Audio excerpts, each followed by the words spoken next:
নৱেম্বৰ মাহত জন্ম হোৱা ব্যক্তিসকল কেনেকুৱা হয়? আজি আমি এই বিষয়ে কথা পাতিম।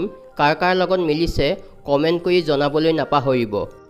নৱেম্বৰ মাহত জন্ম হোৱা ব্যক্তিসকল এজন যুঁজাৰু হয়, কাৰণ তেওঁলোকৰ জীৱনলৈ যিমানেই ডাঙৰ পৰিস্থিতি নাহক কিয় তেওঁলোকে আকৌ জীৱনটো নতুনকৈ আৰম্ভ কৰাৰ তেওঁলোকৰ সাহস থাকে, দম থাকে।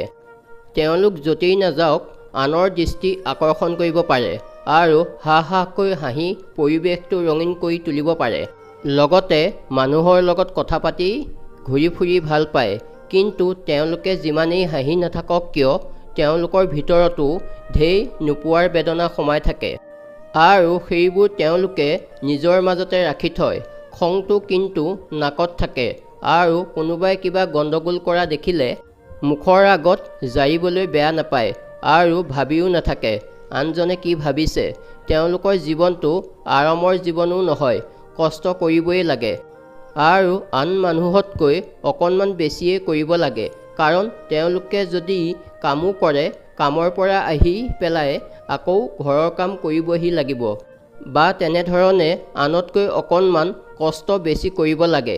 কিন্তু তেওঁলোকে সেইটো কুণ্ঠাবোধ নকৰে। অকণমান চখ কৰি মানুহক দেখায় তেওঁলোকে আৰু নিজৰ পৰিয়ালটোৰ কাৰণে তেওঁলোকে বহুত কৰে। যথেষ্ট আত্মবিশ্বাসী হয়, উচ্চাকাংক্ষী হয়। শ্বাহৰুখ খান, বিৰাট কোহলি, ছানিয়া মিৰ্জা, আমাৰ অসমৰ লাচিত বৰফুকন, জুবিন গাৰ্গ, মামণি ৰয়ছম গোস্বামী এইসকল নৱেম্বৰ মাহত জন্ম হোৱা ব্যক্তি।